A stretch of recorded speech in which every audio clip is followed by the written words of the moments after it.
This is an interview with Petra, and the topic today is ego and spiritual ego. Well, this is a really good topic. And the reason why it's a really good topic, because I've seen it many times in my life. People suffering, struggling, being in a pain, having lots of illnesses, problems with many people, like really in the point where they don't really know which way to go. They would be like really low, and all that it's just because of the ego. depressed and confused. Yeah, confused and depressed. And they would be searching for the way out, how they can go out of the situation. I realize they don't understand why they've been into that situation, or at least they don't want to admit. They might understand it, but they don't want to admit. They would be hidden, beaten, like really down and pressed so much by the destiny and by all the situation that being kind of like a mirror showing them again, all over again. They have to be able to face themselves and look at the mirror, and when they see what they see, just accept it and say sorry, but they wouldn't be able to say sorry. So that kind of brings me to my question: how come these people not able to go out of the suffering, pain, and all the problems that they have having in their life? Sometimes that will be like whole life. One mistake after another mistake, one bad decision after another bad decision, just because of the big ego. I believe it's okay if we have got a little bit of ego, because we are living in the world where we have to be able also sometimes to defend ourselves. So we have to be able to stand up for ourselves, defend ourselves, and say, okay, that's it, enough. And I'm not standing this, or I'm not accepting this, and I'm moving away from the situation or from that person. And that's good when we use our ego to do it, because we basically walking out of the situations or people that are making us harm, and that's okay. But sometimes the people, they would not be able to say sorry or face themselves in the mirror. What do I mean by the mirror?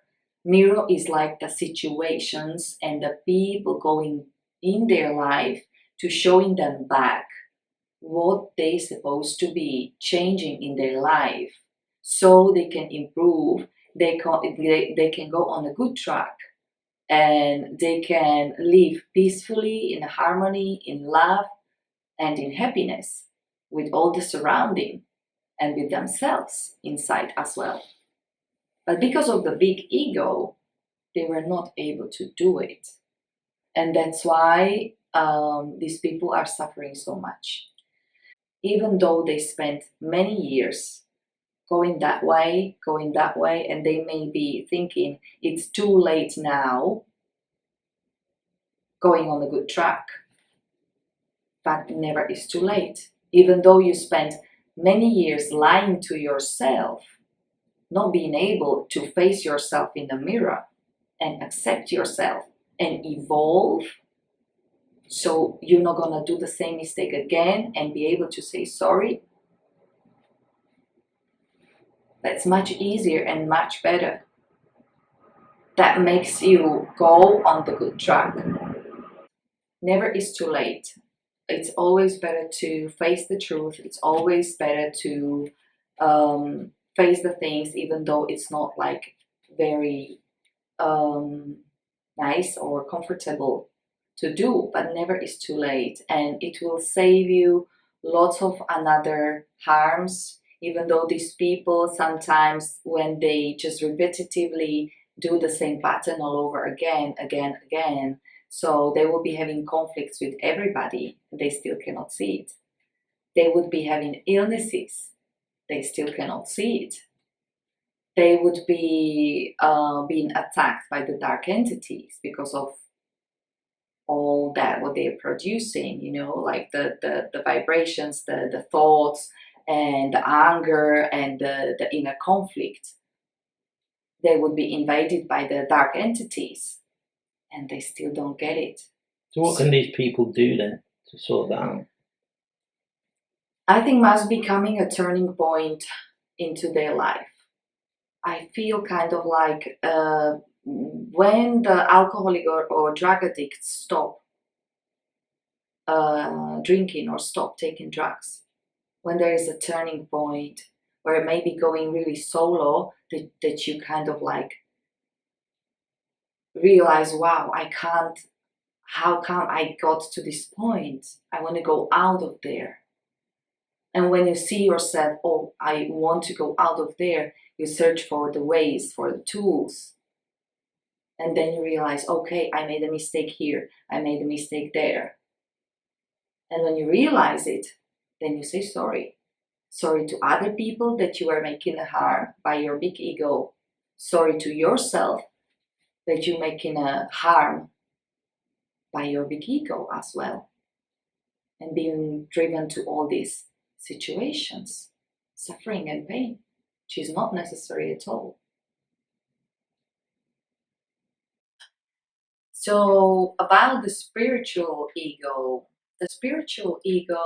I could see it many times on the teachers, gurus, professors that are showing the way the others, and they probably somehow need to be guiding others, so they kind of like need a little bit more of the ego. But sometimes that ego, it just kind of grows and grows and grows and get bigger and bigger, and that cause I would say it's a trap. It's a spiritual trap for people generally. So instead of evolution, they would stop.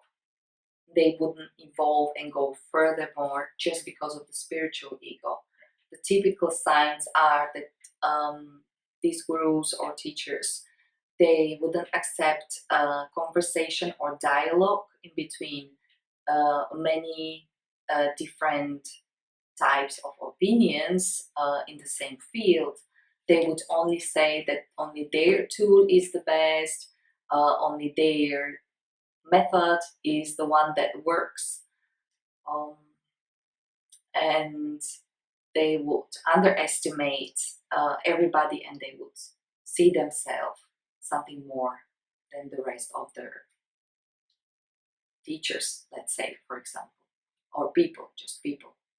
And also, they don't accept many times that just ordinary people, they might have even more abilities than themselves, because there are lots of people, they are not gurus, they're not teachers, they're not doing anything, but they're having such a qualities that they might be doing the courses, but they're not.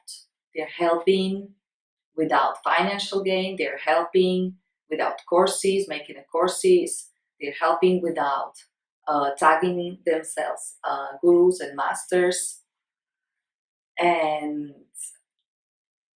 that's kind of interesting to see that they have got absolutely no spiritual ego, they're doing it from heart.